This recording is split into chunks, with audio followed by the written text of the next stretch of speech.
প্রিয় শিক্ষার্থী, আজকে আমি আলোচনা করব ম্যাথ 3 এর গুরুত্বপূর্ণ অধ্যায়সমূহ, অর্থাৎ যেখান থেকে সংক্ষিপ্ত এবং বড় প্রশ্ন আসার সম্ভাবনা রয়েছে।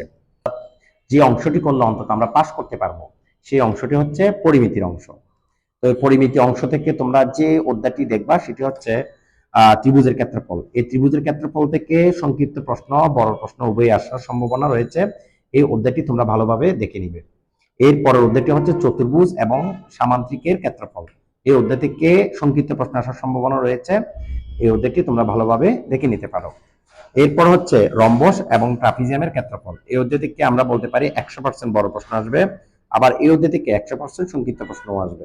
পরের অধ্যায়টি হচ্ছে সুষম বহুভুজের ক্ষেত্রফল। তো এই অধ্যায় থেকে সংক্ষিপ্ত প্রশ্ন আসার সম্ভাবনা সবচেয়ে বেশি। তো এই অধ্যায়টি তোমরা ভালোভাবে দেখে নিবে। এরপর হচ্ছে বৃত্ত, বৃত্তকলা, বৃত্ত অংশের ক্ষেত্রফল। এই অধ্যায় থেকে সংক্ষিপ্ত প্রশ্ন আসার সম্ভাবনা সবচেয়ে বেশি। তো এই অধ্যায়টি তোমরা ভালোভাবে দেখে নিতে পারো। এরপর যে অধ্যায়টি আছে সেটা হচ্ছে প্রিজমের পৃষ্ঠের ক্ষেত্রফল ও আয়তন। তো প্রিজমের পৃষ্ঠের ক্ষেত্রফল ও আয়তন থেকে প্রশ্ন আসার সম্ভাবনা রয়েছে, বড় প্রশ্ন, অথবা সামান্তরিকের ঘনবস্তু সিলিন্ডার পৃষ্ঠের ক্ষেত্রফল ও আয়তন।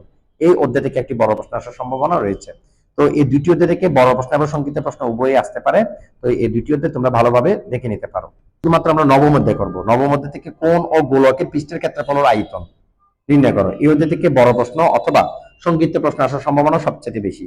বড় প্রশ্নের চেয়ে সংক্ষিপ্ত প্রশ্ন আসার সম্ভাবনা সবচেয়ে বেশি এই অধ্যায় থেকে। এরপরের অংশ হচ্ছে জ্যামিতি অংশ। জ্যামিতি অংশ থেকে আমরা জানি একটি অধ্যায় আছে, সেই অধ্যায়টির নাম হচ্ছে কনিক বা কনিক সেকশন। এই কনিক সেকশন থেকে আমরা সবাই জানি এখান থেকে বড় প্রশ্ন, সংক্ষিপ্ত প্রশ্ন, অতি সংক্ষিপ্ত প্রশ্ন 100% আসবে।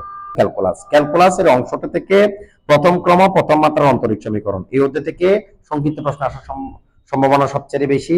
এরপরে আরেকটি অধ্যায় আছে, সেটা হচ্ছে প্রথম ক্রম, প্রথম মাত্রার সমমাত্রিক অন্তরক সমীকরণ। এই অধ্যায় থেকে বড় প্রশ্ন অথবা সংক্ষিপ্ত প্রশ্ন আসার সম্ভাবনা রয়েছে।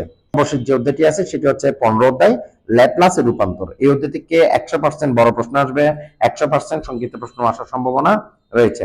পাস করার জন্য আমরা কোন কোন অধ্যায়গুলো দেখবো? তাহলে 15 অধ্যায় ল্যাপ্লাসের রূপান্তর, জ্যামিতি অংশ, কনিক বা কনিক সেকশন।